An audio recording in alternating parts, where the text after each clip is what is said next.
Hello friends, welcome to YouTube channel education Niketan. आज के हम इस वीडियो में 7 फरवरी 2021 को आयोजित एपीओ की प्रारंभिक परीक्षा के अनुमानित कट ऑफ पर चर्चा करेंगे।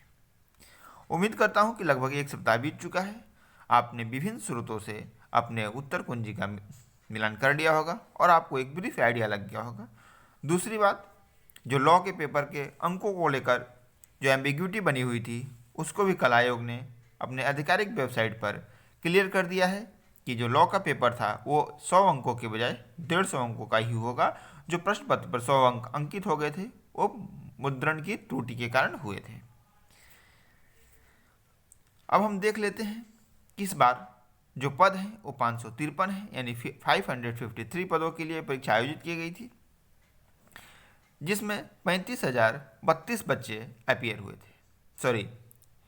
35,032 बच्चों ने फॉर्म फिलअप किया था। आप देख सकते हैं कि 15 मार्च तक सहायक अभियोजन पदाधिकारी यानी कि एपीओ की रिजल्ट भी जारी कर दिया जाएगा, यानी आपको रिजल्ट के लिए बहुत ज़्यादा वेट करने की जरूरत नहीं है।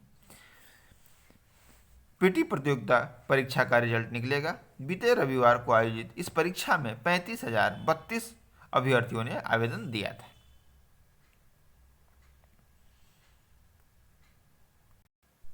इसके बाद पेपर की ही दूसरी अगर सोर्स की बात की जाए, दूसरी कटिंग की, तो उनके अनुसार से 60% बच्चों ने इसमें भाग लिया, पार्टिसिपेट किया, यानी लगभग 21,000 बच्चे परीक्षा में शामिल हुए। साथ ही साथ दोनों ही पेपर में 1/4 नेगेटिव मार्किंग थी, तो इस बात को भी हमने ध्यान में रखा है। जीएस के पेपर में जो इतिहास का खंड था वो कठिन श्रेणी के में रखा जाएगा। साथ ही साथ करंट अफेयर्स से जो प्रश्न पूछे गए थे वो प्रकृति में तो टफ नहीं थे, किंतु चूंकि 2019 के प्रश्न पूछे गए थे अधिकतम, इसलिए वो टफ श्रेणी में आ जाते हैं, क्योंकि बच्चों ने तैयारी 2020 के करंट अफेयर्स की कर रखी थी। साइंस और ज्योग्राफी के जो प्रश्न थे वो मॉडरेट श्रेणी के थे, और इंडियन पॉलिटी के जो प्रश्न पूछे गए थे उन्हें आप इजी श्रेणी में रख सकते हैं।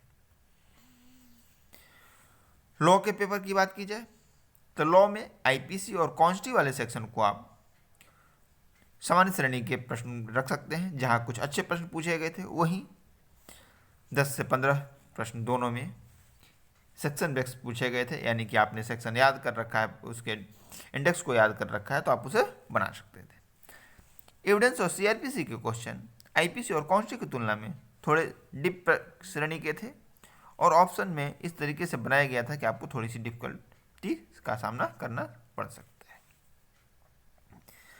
अब हम आते हैं कि इस बार कट ऑफ क्या हो सकता है। इस कट ऑफ के निर्धारण में हमने अभी कुछ ही दिन पहले जो बीपीएससी के द्वारा 31वीं न्यायिक प्रतियोगिता परीक्षा का कट ऑफ जारी किया गया है, उसको भी ध्यान में रखा है। अगर आप इसके कट ऑफ को देखें तो आपको एक आइडिया लगेगा कि विभिन्न जो श्रेणियां हैं उसमें कट ऑफ का मार्जिन क्या रहा है। इसमें जो नंबर ऑफ सीट्स थे वो 221 थे।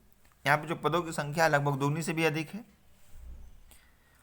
जनरल और ईडब्ल्यूएस में इस बार काफ़ी अंतर रहा था, क्योंकि जुडिशरी में पहली बार ईडब्ल्यूएस इम्प्लीमेंट हुआ था, इसलिए देखना भी था कि किस तरीके के इफेक्ट रहता है ईडब्ल्यूएस का। अब मुजफ्फरपुर सेंटर का देख सकते हैं कि वहाँ पे निकला था कि 5,000 बच्चों ने फॉर्म भरा था, जिसमें 26,000 बच्चे परीक्षा में शामिल हुए और 2400 बच्चे परीक्षा में अनुपस्थित रहे थे। हमने जो कट ऑफ एनालिसिस की थी उसके अनुसार 156 से 58 के बीच में कट ऑफ रखा था यूआर का, यानी उससे लगभग 6 नंबर का कट ऑफ अधिक चला गया था। एडब्ल्यूएस का एग्जैक्ट अनुमान लगाना बेहद मुश्किल था, इसलिए हमने 140 रखा था। ओबीसी का कट ऑफ हमने 141 रखा था, ओबीसी का कट ऑफ एग्जैक्ट 141 गया है। ईबीसी का कट ऑफ हमने 112 रखा था, कट ऑफ 119 गया है। एससी और एसटी की कट ऑफ लगभग उसी ट्रेंड पे गए हैं जिस ट्रेंड पे हमने बताया था। दूसरी बात, एक चीज ध्यान रखिएगा कि किसी भी श्रेणी का कट ऑफ 100 नंबर से नीचे नहीं जाएगा, यानी 40% से नीचे किसी भी श्रेणी का कट ऑफ नहीं जाएगा। इस हिसाब से हमने यूआर का कट ऑफ 138 ±2 रखा है। आपको कड़वा लग सकता है कि काफ़ी ज़्यादा कट ऑफ बता रहे हो सर आप, लेकिन जिस हिसाब से कट ऑफ में इंक्रीजमेंट हो रही है उस हिसाब से सेफ स्कोर में बता रहा हूँ, इससे कम भी जा सकता है।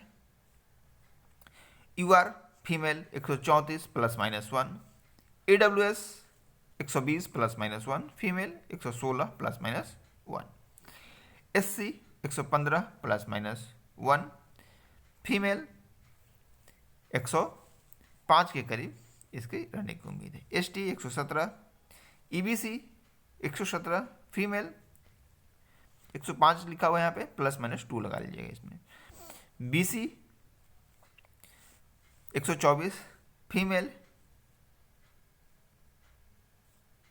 122 किया लिखा हुआ है, इसे आप 121 ±1 कर लेंगे। इसके बाद डिसेबल्ड ओएज श्रेणी की जो कट ऑफ होगी वो 122 के करीब रहने की उम्मीद है।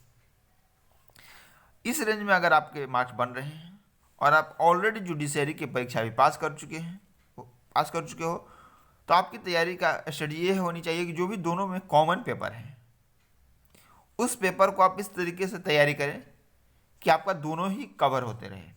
यानी कि जो कंपलसरी इंग्लिश है, इसके बाद प्रोसीजरल लॉ है यानी कि एविडेंस एक्ट है, CRPC है, तो आप इस तरीके से प्रिपरेशन करें कि आपका दोनों ही एक ही बार में कवर हो जाए।